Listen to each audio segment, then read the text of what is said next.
The Shallows: What the Internet is Doing to Our Brains by Nicholas Carr is a cautionary look at how extensive internet use changes the human brain. While the internet can be a useful tool, it's riddled with distractions like hyperlinks, scrolling feeds, and pop-up windows that erode users' attention span. The near-constant use of devices like computers and smartphones is changing the way that people read, interact, and think about themselves and others. The communication tools that a society relies on shape the way that its people think. When there was a shift from emphasis on the spoken word to printed writing, for example, the content of thoughts also changed. Vocabulary shrank and syntax simplified because people didn't have to rely so much on recollection. If the brain is like a computer's hard drive, a book is like a flash drive that people can use to externalize their memories. While scientists once believed that the human brain was only malleable in childhood, they have since learned that the brain remains subject to change throughout adulthood. These realizations first came about by studying brain trauma such as accidents or strokes. When the brain is injured, it can often find a way to compensate for whatever's lost. For example, the brain of a person who loses vision will repurpose parts that once processed visual information for new functions, such as processing audio. The neural circuits undergo a physical change that eventually enhances the blind person's hearing. Other changes in the brain can be inspired by cognitive activity. As the printed page loses currency in modern society, the experience of reading has shifted from calm concentration to perpetual distraction. The internet presents information in bursts. It's often difficult to devote full attention to the text on the screen. There are too many other things to look at, such as images and videos. There's distraction in the form of sound as well. There are hyperlinks that can instantly transport the user somewhere else. And perhaps most of all, there's interactivity. On the internet, one receives and sends communication. But with a book, one can only receive a message. Using the internet occasions a lot of multitasking. Many people constantly monitor their email and social media feeds. Online work sessions bleed into personal time through the use of notifications. When switching between tasks, a little bit of attention sticks to the previous project. As limited cognitive resources are engaged, it becomes more difficult to engage abstract reasoning skills. It also becomes more difficult for the brain to concentrate on a task or perform the mental processing that helps convert experience into long-term memories. Brains tend to shape themselves in the image of whatever tools they use the most. With too much internet use, shallow thoughts replace deep contemplation, and focused work sessions feel near impossible.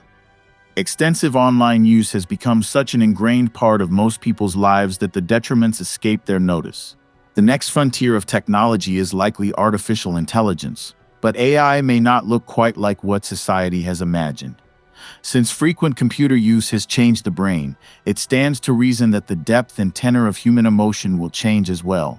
But nothing has been irretrievably lost yet. To protect humanity and win back the ability to concentrate, individuals must establish healthy boundaries with technology and be more mindful of the cost of spending too much time online. The internet is inherently distracting. To use the internet is to exist in a state of perpetual interruption. Web pages have too many distracting elements, including ads. Hyperlinks are an open invitation to spend more even time on the computer. These distractions are detrimental to concentration because the human brain has evolved to help people survive in dangerous environments. For safety reasons, the brain is especially attuned to changes in external environment. Unconsciously, our focus constantly shifts from one line of sight to another, monitoring for movement. When the eye catches a movement in its peripheral vision, attention instantly shifts so the brain can better assess if the movement represents a threat. Such features were helpful when our ancestors were trying to evade predators. But in the context of all the distractions that are available online, they now erode our ability to process information. The way people constantly monitor their environment is sometimes called continuous partial attention, a term that's used in the tech industry. Continuous partial attention is the reason that an email coming into your inbox can distract you from an article you're reading. To prepare your body to fight or flee from a predator, an environmental change causes adrenaline and cortisol to surge in the body. Over time, the frequent, repetitive release of these hormones can cause long-term damage, including physical problems like inflammation and mental issues like depression and anxiety, which further degrade concentration. Many distractions on the internet are manipulative. Some of the most distracting features of the internet are purposefully designed to capture users' attention. For example, the Facebook newsfeed, which scrolls infinitely and constantly updates, has been purposefully designed to leverage people's natural interest in other people. Features that are designed to capture and hold users' attention on websites are sometimes referred to as hidden manipulation techniques. A well-known example is the autoplay feature on Netflix. When a viewer completes an episode of a television series, for example, the service will, by default, begin to play the next episode. Autoplay prompts viewers to watch more Netflix than they would if they had to press start for each individual episode. Social media sites use hidden manipulation techniques to get users to spend more time on the site, to engage with others more, and to consider more ads. On Facebook, for example, the platform doesn't necessarily share notifications in real time. Instead, they're dispersed in a pattern that's more likely to encourage the user to spend more time on the service. On Snapchat, people receive rewards in the form of badges when they spend a lot of time on the app. Research suggests that teens may be especially vulnerable to these manipulations. Big tech companies tend to have a segment of their workforce devoted to the development, testing, and evaluation of hidden manipulation techniques. These teams tend to consist of behavioral psychologists. The discipline of persuasive design, as it's known in the industry, was created by a Stanford University behavioral scientist, B.J. Fogg. Persuasive design is controversial in the psychological community because some view manipulative technology as predatory. The internet monopolizes people's time. The internet has an addictive quality. All the deliberately designed distractions absorb attention both in the moment and over the long term. People feel the gravitational pull of going online to be informed and stay in touch with friends and loved ones. Given the extraordinary resources of companies like Facebook and Google, some people are becoming concerned about the degree to which a handful of websites can steer people's attention. Tristan Harris, an industry insider who was once a product manager at Google, has loudly critiqued the way in which companies like Apple and Facebook steal people's time. Harris believes that technology substantially influences billions of people each day, making it a force that is on par or greater than institutions like religion and government. He's trying to raise awareness around manipulative design because it remains, at least to some degree, a problem that most users don't detect or worry about. Harris is fighting for an online environment in which people's choices are more free, instead of fodder for promotions and other corporate interests. One obstacle to reform is that even people who are aware of persuasive design tactics imagine that they personally are impervious to influence. Another is a general lack of accountability. For example, Facebook should be held accountable for how it distributes political advertisements. Regulatory reform would likely be required, but public pressure can also play a role. People learn more by reading deeply, with focused concentration. Shallow reading, like skimming, sacrifices depth for speed. There are two forms of engaging with a text: deep reading and shallow reading. Heavy internet usage encourages shallow reading, generally substituting depth of concentration with a wide breadth of information. Offline reading, including activities like reading books, requires a more focused form of concentration. Deep and shallow reading both can be useful, but it can be very difficult to switch between the two modes, especially when the brain becomes accustomed to shallow reading. In Deep Work 2016, computer science professor and productivity expert Cal Newport advises that concentration is like a muscle that can be strengthened with training or weakened with disuse.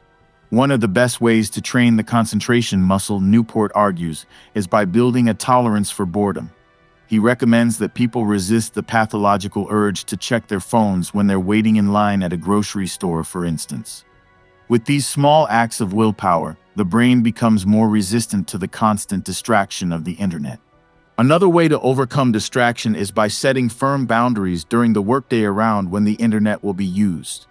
Newport recommends scheduling blocks of internet use at different times during the workday, including blocks of time for email. During the offline blocks, it should be easier to concentrate more deeply because the brain isn't monitoring the inbox. Newport also suggests a modified form of meditation that combines physical activity with deep contemplation. The first part of the method requires engaging in a physical activity that doesn't require serious mental effort, such as a bath or a repetitive form of exercise. Then, as the activity unfolds, Newport recommends focusing the mind on a professional task, such as outlining a presentation or planning a report. The brain is in a perpetual state of reorganization. Scientists used to think the human brain had no ability to adapt to change. This included the belief that losing part of the brain through surgery or trauma would cause permanent deficits.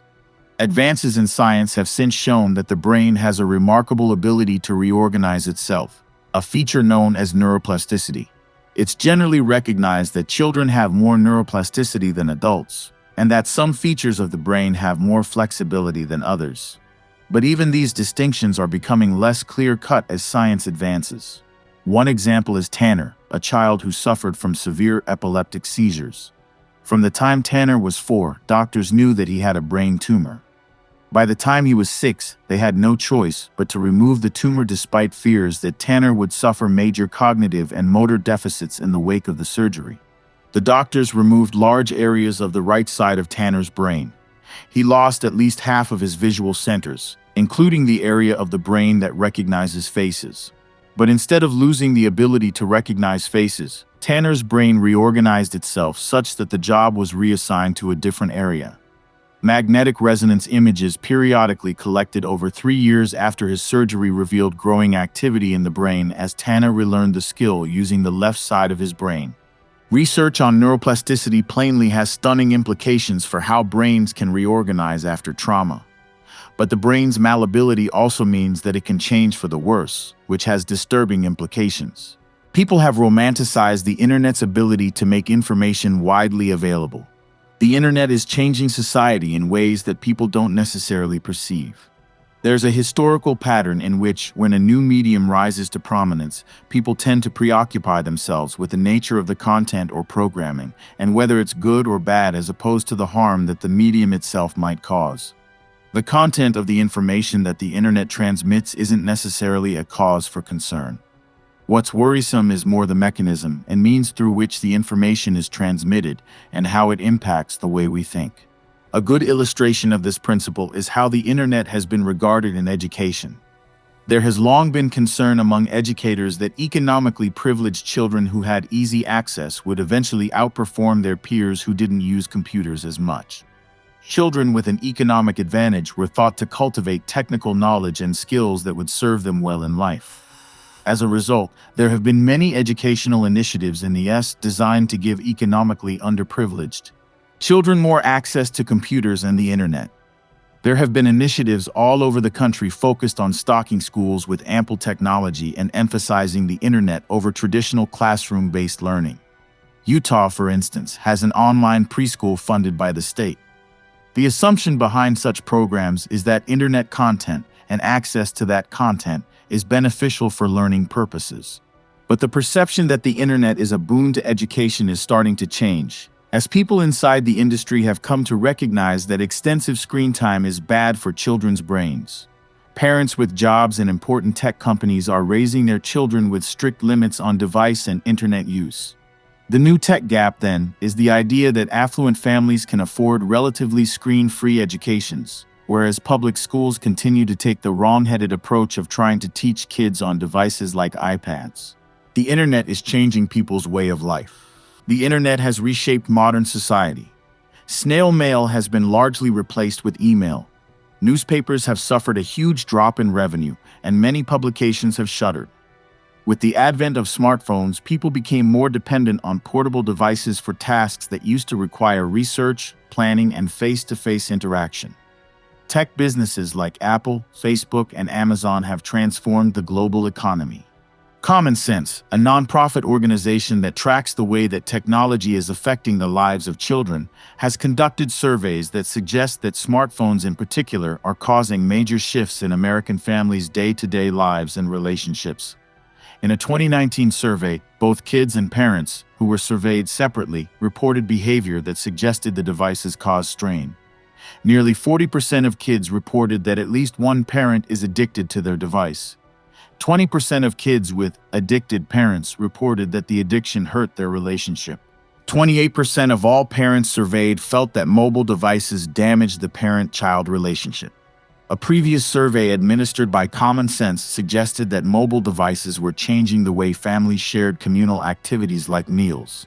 But the 2019 survey revealed a new area of concerning behavior: loss of sleep. Nearly 70% of teens take their phones to bed.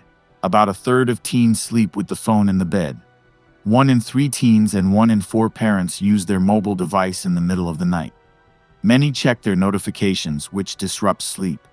A lack of sleep is not good for anyone, but it can be particularly detrimental to teenagers. Use of the internet changes the way that people think about themselves. As the medium that's most important in contemporary society, the internet has an outsized effect on our perceptions and personal identities. It helps shape how we see the world, as well as how we see ourselves. A good example is how people use computer-related metaphors to conceptualize the brain, which is often described as having wiring or circuits. External stimuli are regarded as input into the computer-like brain, and the brain's default settings are often described as a program. Another example of how computers have changed our self-concept is the cultural phenomenon known as the quantified self, in which people use devices like smartphones and fitness trackers to learn more about their own health habits. Collecting such data creates a feedback loop wherein the data we produce helps transform the person we become. In addition to affecting the way we think of ourselves, the internet shapes our identity. Most notably, the rise of social media services has changed the way that advertisers regard our identities as customers or potential customers. Facebook has built proprietary, elaborate profiles of its users to sell to advertisers. On one level, there is the persona you project as you use Facebook.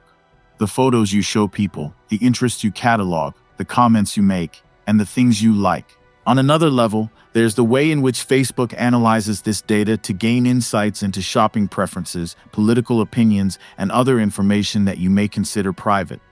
Since people use Facebook for so many different purposes, including socializing, professional networking, media publishing, and more, the company gains insight into many different behaviors in many different contexts.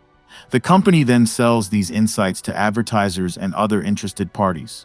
The most unsettling aspect of the identity that companies like Facebook construct for a user is that they are not under the user's control. It is possible that long after people abandon Facebook as a platform, the company will continue to sell the consumer profiles that it has created.